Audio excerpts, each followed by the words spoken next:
Hi అండి, బాగున్నారా? మరి నేనైతే బాగున్నాను. మీరు కూడా బాగుంటారనే ఆశిస్తున్నాను. అందరం బాగుంటేనే మనము మరి సమాజం లోపల సంతోషంగా జీవించగలమండి. కాబట్టి మనము ఎప్పుడే కానీ మన కుటుంబం తర్వాత మన సమిష్టి కుటుంబమైనటువంటి సమాజం గురించి తెలుసుకోవాల్సిన అవసరం ప్రతి ఒక్క పౌరునికి ఉందండి. మనము ఈ దేశానికి పౌరులము అయ్యడము లాభదాయకంగా ఉందా నష్టదాయకంగా ఉందా చూసుకోవాలి. లాభదాయకం అంటే మనం ఇప్పుడు దేశ పరిస్థితులు, దేశం యొక్క బడ్జెటు, దేశం యొక్క ఖర్చులు, మరి దేశ సంపద, మరి వాటన్నిటి మీద అధికారం వహిస్తున్నటువంటి పాలనా యంత్రాంగము ఎలా ఉంది? నష్టపరిచే విధంగా ఉందా? పాలకుల యొక్క పరిపాలన లేదా మరి సమర్థవంతంగా ఉందా? అవి 2-3 పార్టీలు ఉంటుంటాయి కాబట్టి మనము వాటిని ఆలోచించి మరి ప్రభుత్వానికి కూడా మనము సలహాలు ఇచ్చేటటువంటి అవసరం ఉంటే మనము యూట్యూబ్ల ద్వారా కావచ్చు, మరి ఎన్నో మార్గాలు ఉన్నాయి. వాటి ద్వారా ప్రభుత్వానికి కూడా మనకున్న సలహాలు, మనకున్నటువంటి ఏదైతే పరిజ్ఞానం ఉంటుందో అందచేయొచ్చండి.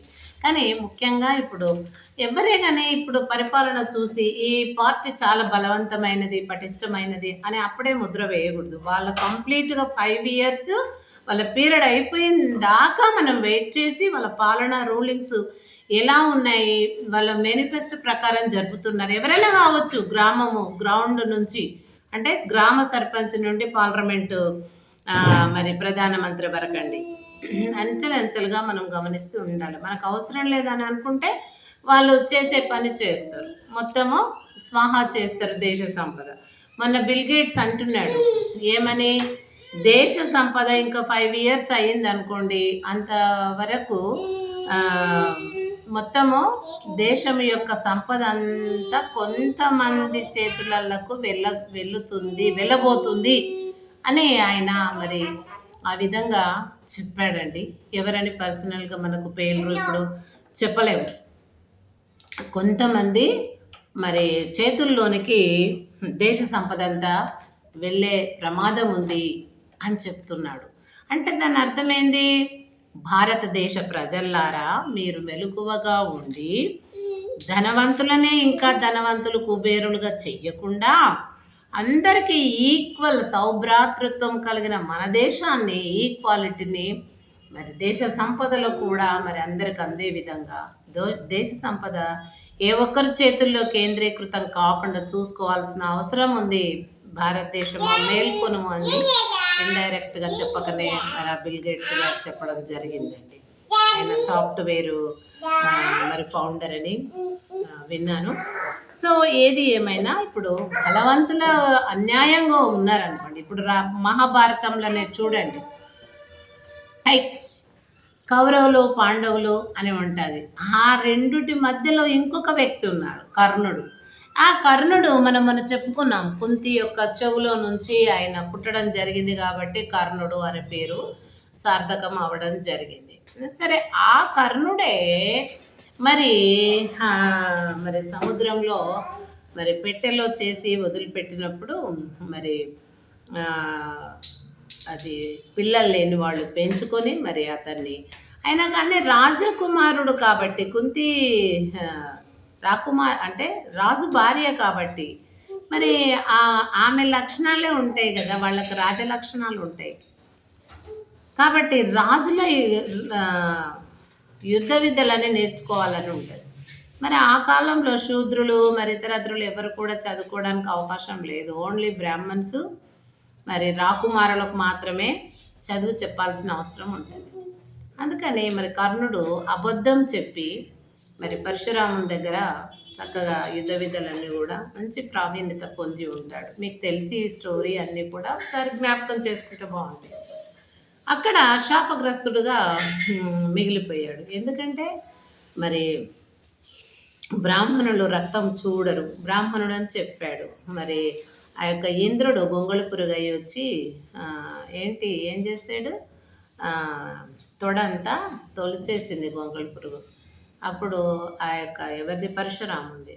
అప్పుడు అది రక్తం మడుగ్గా ఉంటే కూడా మరి కర్ణుడు చెల్లించలేదు.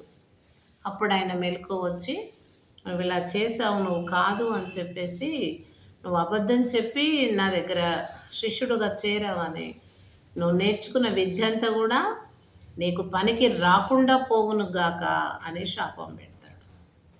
ఈ రామాయణ మహాభారతాలన్నీ శాపనార్థాల కథలేనండి. ఆయన శపించాడు. మరి నిజంగానే కౌరవ పాండవులకు యుద్ధం జరిగినప్పుడు ఆడుకో కౌరవ పాండవులకు యుద్ధం జరిగినప్పుడు 18 రోజులు కురుక్షేత్రం అనే స్థలంలో, ఢిల్లీకి దగ్గరగా ఉంటుంది, అది కథలో రాసిన విషయాలు ఇవి. అక్కడ మరి కురుక్షేత్రం 18 days ఆ కురుక్షేత్రం దగ్గర మరి కౌరవ పాండవులకు యుద్ధం జరిగినప్పుడు కౌరవుల వైపు ఎవరున్నారు? కర్ణుడు వచ్చాడు. మరి ఒక కుంతీదేవికి మాత్రం తెలుసు కర్ణుడు నా కొడుకు అని.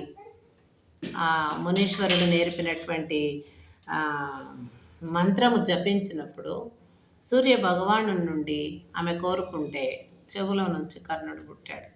అదొక్క ఆ విషయము ఆమె కొడుకులకు తెలియదు. కురుక్షేత్రంలో ఆయన చనిపోయే ముందు అప్పుడు చెప్తుంది పాండవులకు.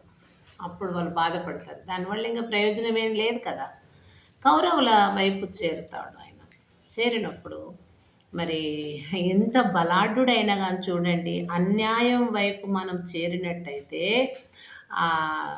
మన బలము అంతా కూడా క్షీణించిపోతుందండి.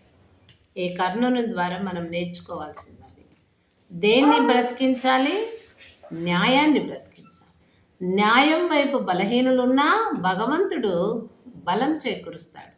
కానీ అన్యాయం వైపు బలాన్ని మనము ఉపయోగించినట్టయితే మనకున్న బలం క్షీణించిపోయి పని చెయ్యదు. మరి కురుక్షేత్రంలో అదే అయింది కదా. ఈ కర్ణుని ధైర్యంతోనే కౌరవులు చాలా ఎగిసిపడ్డారు. ఏమైంది?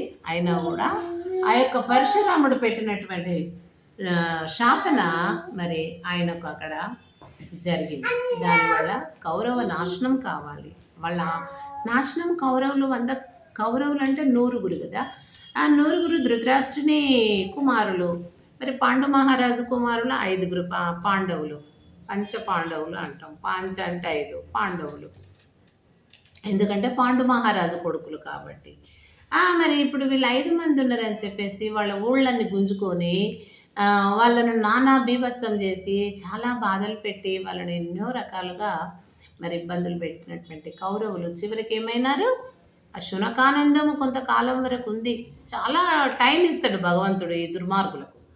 మరి దుర్మార్గులు అంటే మరి ఇప్పుడు కౌరవులలోనే ఉన్నాడు దుర్యోధనుడు, దుశ్శాసనుడు, వీళ్ళందరూ కూడా మరి శిశుపాలుడు, వీళ్ళంతా దుర్మార్గ గ్రూప్ అన్నమాట. మరి అది ఎంతకాలం సాగిందంటే కొంతకాలం పాండవులకు మరి పరీక్ష పెట్టాడు భగవంతుడు. కౌరవులకు అవకాశం ఇచ్చాడు. మరి కౌరవులు ఏం చేశారు? ఆ శునకానందం పొందినారు. కానీ చివరికి ఆ 5 మంది చేతుల్లోనే ఓటమి పాలైపోయినారు. మొత్తం నాశనమైంది కదా. మరి మొత్తము ఇంకా వాళ్ళు రూపురేఖలు లేకుండా మొత్తం నాశనం అయిపోయింది కురువంశం కదా. కాబట్టి ఎప్పుడే కానీ మనకున్నటువంటి తెలివితేటలు కూడా ఒక్కొక్క సమయంలో ఉపయోగించాల్సిన సందర్భం వస్తే న్యాయం వైపు మనము ఉండాలి. ఒకవేళ అన్యాయం వైపు ఎక్కువ ఉంది కదా కౌరవుల లాగా అని కౌరవుల బలం ఎక్కువ ఉంది, వాళ్ళు రిక్వెస్ట్ చేశారు, నేను వాళ్ళని గెలిపిస్తాను శపథం చేసి కర్ణుడు పోయినా కానీ కర్ణుడు ఏమైంది? ఆయన యుద్ధ విద్యలు పనికి రాలేదు. అప్పుడు శాపం పెట్టాడు, శపించాడు కదా పరశురాముడు. అది వర్కౌట్ అయింది. కానీ ఆయన నేర్చుకున్న యుద్ధ విద్యలు ఏవి కూడా పనికి రాలేదు. అదే జాగ్రత్తగా మనం ఏం చేయాలంటే ప్రతిది కూడా గమనించి అడుగు వేయాలి. న్యాయం ఉన్న వైపు మనం భయపడి ఆ సైడు కాకపోయినా పర్వాలేదు, కానీ మరి కనీసం న్యాయం గెలవాలన్నా మనం కోరుకోవాలి.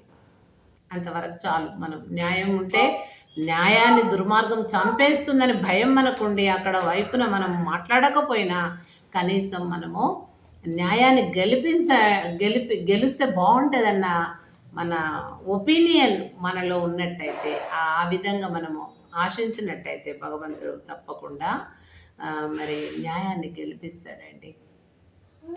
న్యాయం వైపే ఉంటాడు.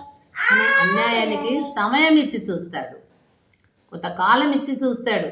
ఆ కొంతకాలంలో కూడా మారకపోతే అలా గర్వం అహం ఇంకా ఇంకా తలకు మించిపోతే అప్పుడు ఆ తలను తీసేస్తాడు కదా. అందుకని మరి కౌరవ పాండవుల దాంట్లో కూడా అలాగే జరిగింది. కర్ణుడు ఎంత యుద్ధ వీరుడైనా మరి ఆరితేరిన యుద్ధ విద్యలలో ఉన్నా కూడా అది వర్కౌట్ కాలేదు. ఎందుకంటే ఆయన ఎక్కడ చేరిండు? అన్యాయం వైపు చేరిండు. కాబట్టి ఆయనకు వచ్చిన యుద్ధ విద్యలు ఏవి పనికి రాకుండా భగవంతుడు పరశురాముని చేత శపింపబడేటట్టు చేసి చివరికి ఆ యొక్క చివరి యుద్ధంలో కురుక్షేత్రంలో మొత్తం నాశనం అయిపోయింది కదా. మరి ఇది గుర్తుపెట్టుకొని మనము ఎప్పుడే కానీ అన్యాయాన్ని చంపే ప్రయత్నం చేయొద్దు, కానీ అన్యాయాన్ని చంపే ప్రయత్నం చేయాలి, కానీ న్యాయాన్ని బ్రతికించే ప్రయత్నం చేయాలి. Thank you so much.